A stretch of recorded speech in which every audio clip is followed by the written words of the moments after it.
নমস্কার বন্ধুরা, কেমন আছো সকলে? আশা করি আমরা যে যেখানেই আছি আপন আপন কর্তব্যগুলোকে ভালোবাসা আর সততার সাথে সম্পূর্ণ করার আপ্রাণ চেষ্টা চালিয়ে যাচ্ছি। আর আমরা আমাদের এই যে সাধনা, এই সাধনায় মা বাবার আশীর্বাদে, গুরুদেবের কৃপায় আর পরমেশ্বরের ইচ্ছা অনুসারে সফল হব। তাই তো? তাহলে এসো শুরু করি। উপনিষদ হরপ প্রকাশনী থেকে প্রকাশিত এই উপনিষদ অখণ্ড সংস্করণ, যার অনুবাদ এবং সম্পাদনা করেছেন অতুল চন্দ্র সেন, সীতানাথ তত্ত্বভূষণ আর মহেশচন্দ্র ঘোষ মহাশয়ের মতো বিদ্বজ্জনেরা। সেই বই থেকে কঠোপনিষদের পরবর্তী মন্ত্রের পাঠ। তো পাঠ করার আগে শান্তি পাঠ দরকার, যাতে মন স্থির হয়। তাই তো?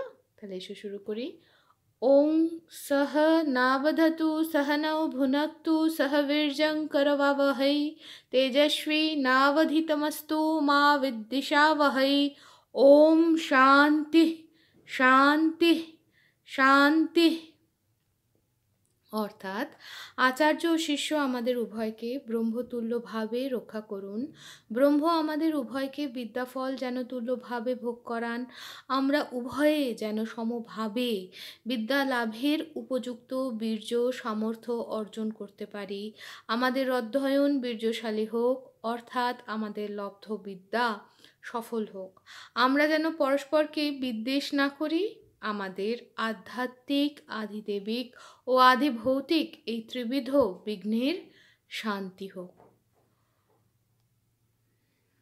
তো এর আগে অবধি আমরা কি দেখেছি?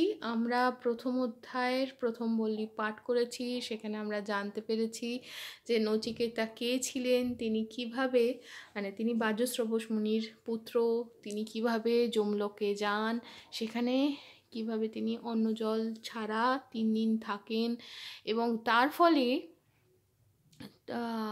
যমরাজ, মানে যেই জীবাত্মা বলো যাই হোক, যিনি এখন যম, এই অধিকারে আমাদের জন্য রেফারেন্সে অমর, কিন্তু সত্যি বলতে কি তিনিও অক্ষর নন। তো সেই জীবাত্মা কিভাবে তাকে 3টি আশীর্বাদ দেন বা বর প্রদান করেন। প্রথম বরে তিনি বাবার, তার পিতার জন্য আশীর্বাদ চান, যাতে তিনি শান্ত হন, তার যাতে কল্যাণ হয়। দ্বিতীয় বরে তিনি অগ্নিবিদ্যা লাভ করেন, যে অগ্নিবিদ্যার ফলে যে অগ্নিবিদ্যাতে আত্মশুদ্ধি হয় বা স্বর্গলাভ হয়, আত্মশুদ্ধি বলবো না, স্বর্গলাভ হয়। এবং সেই এত ভালো তিনি ছাত্র যে গুরু যমরাজ সেখানে তাকে আশীর্বাদ করেন যে এই অগ্নি তোমার নামে নামাঙ্কিত হবে, তোমার নামে জানা যাবে নচিকেত অগ্নি বলে। তৃতীয় বরে তিনি যখন আত্মজ্ঞান বা আত্মা কি তার সম্বন্ধে আত্মতত্ত্ব জানতে চান, প্রথমে না করলেও পরে যখন তিনি বুঝতে পারেন যে তার যেই ছাত্রটি, এই ছাত্রটি সত্যি সমস্ত প্রলোভনের ঊর্ধ্বে চলে গেছে এবং সেই রকম একটা নির্লোভ পাত্র তিনি পেয়েছেন, আধার পেয়েছেন, যাতে কোনো লোভ রূপের বা কোনো রকমের ছিদ্র নাই, যাতে সেই জ্ঞান ধরা থাকবে না। তো তখন তিনি আত্মজ্ঞান দিতে থাকেন, আত্মতত্ত্ব বলতে থাকেন এবং অনেক কিছু আমরা জানতে পেরেছি। প্রেয় অপেক্ষা শ্রেয় কর্ম করার কথা জানতে পেরেছি, আগে আরও অনেক কিছু জানতে পেরেছি।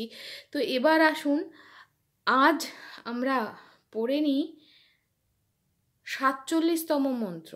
কিন্তু তার আগে শেষ যে মন্ত্র ছিল, তার থেকে আমরা কি জেনেছিলাম যে ওঙ্কারই ব্রহ্মস্বরূপ, সেটাই একটা মাত্রা, যে মাত্রা দিয়ে দোতনা করা যায় ওঙ্কার বা ব্রহ্মকে কিভাবে পরিচয় দিচ্ছেন, কিভাবে বোঝা যায়, সেটা আমরা জানতে পেরেছিলাম।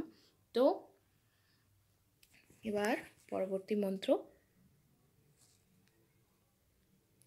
न जायते म्रियते वा विपश्चिन्नायं कुतश्चिन्न बभूव कश्चित् अजो नित्यः शाश्वत अयं पुराणो न हन्यते हन्यमाने शरीरे। অর্থাৎ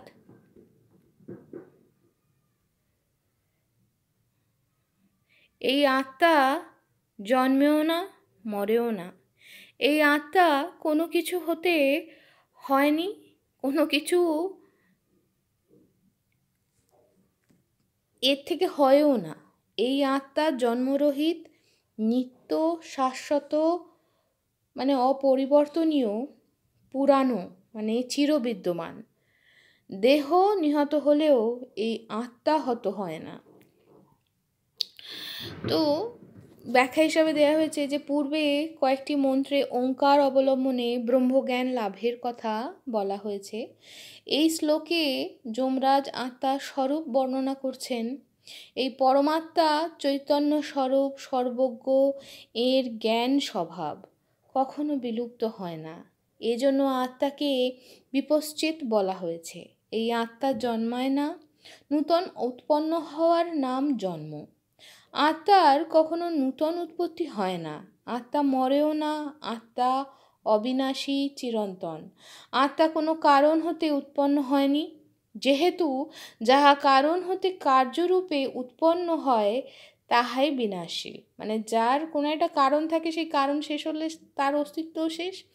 ব্রহ্ম সকল কারণের কারণ, উহার আর কোনো কারণ নাই। আত্মা হতেও কিছু জন্মায় না, কারণ বিকারশীল বস্তু হতেই অন্য বস্তুর উদ্ভব হতে পারে। দুগ্ধের, মানে এখানে উদাহরণ দেওয়া হচ্ছে যে দুধের বিকার বা পরিণাম হলো যে দই, তাই তো? দই উৎপন্ন হয়, সেইভাবে আত্মা হতে কিন্তু কিছু উৎপন্ন হয় না, যেহেতু আত্মার কোনো রূপ বিকার বা পরিণাম নেই।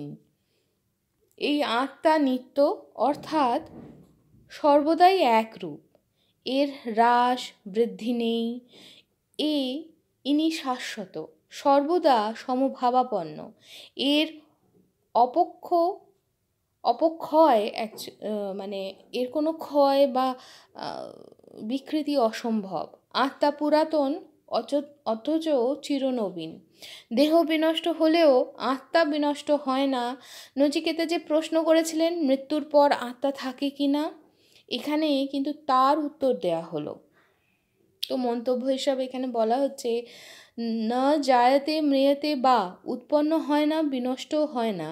উৎপন্ন বস্তু মাত্রেই 6 প্রকার বিকার হয়। তার মধ্যে জন্ম মৃত্যু, এই দুইটি বিকারের প্রতিষেধেই সমস্ত বিক্রিয়া প্রতিষিদ্ধ হলো। বিপশ্চিত সর্বজ্ঞ চৈতন্য স্বরূপ, যেহেতু তার স্বভাবসিদ্ধ চৈতন্য বা জ্ঞান স্বভাব কখনো বিলুপ্ত হয় না। শাশ্বত, অর্থাৎ অপক্ষয় বর্জিত, ক্ষয়রহিত।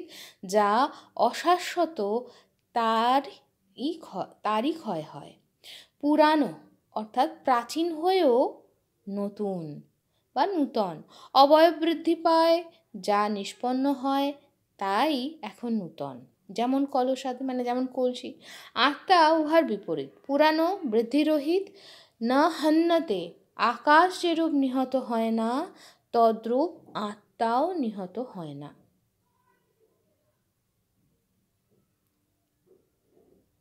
এটার ব্যাখ্যা দেওয়ার মতো বুৎপত্তি বা জ্ঞান আমার নেই, সত্যি বলি।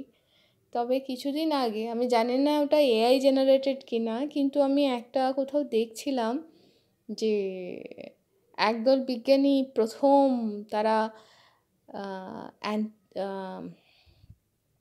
ব্ল্যাক ম্যাটার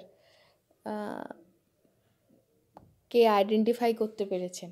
জানি না কতদূর ঠিক কি ভুল, তবে একটা জিনিস বলবো যে স্পেস, আমরা যেটা আকাশ ভাবি, তার মধ্যে অনেক কিছু আছে, কিন্তু তার মধ্যে এমনও আছে যেটা অ্যান্টি ম্যাটার বলো, হ্যাঁ অ্যান্টি ম্যাটার, এটাই সবচেয়ে ঠিক ভাষা। সেটার কিন্তু আমরা এখনো পর্যন্ত খোঁজ পাইনি, কিন্তু সেটাই এই ব্রহ্মাণ্ডের সবচেয়ে বেশি সত্যশীল অংশ। তো যাই হোক, সেটা পরে পরে বুঝবো, আমরা জানতে পারবো, হয়তো দেখে যেতে পারবো না, যে ত্রিমাত্রিক বিজ্ঞান এই আধি দৈবিক, আধি ভৌতিক সমস্ত কিছুর ঊর্ধ্বে এই যে অনুভূতিগুলো, যেগুলো আমরা আমাদের 7 রকমের অন্নকোষ, এখন এই 7 রকমের কোষ আছে, স্তর আছে, জেনে গেছি, 7th ডাইমেনশন অবধি যাওয়া যায়।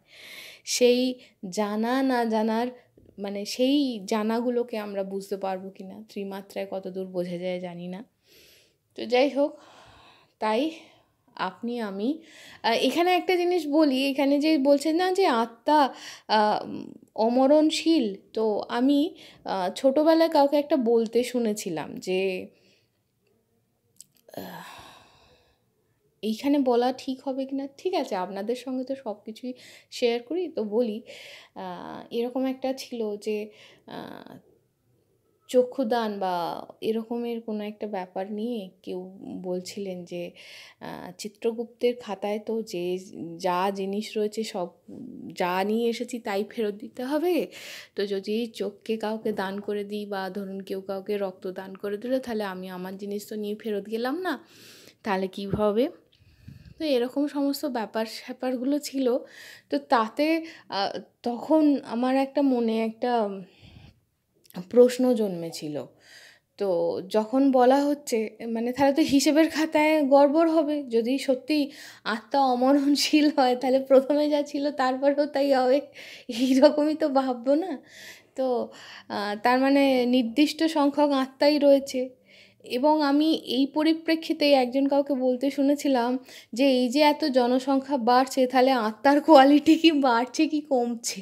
কেমন?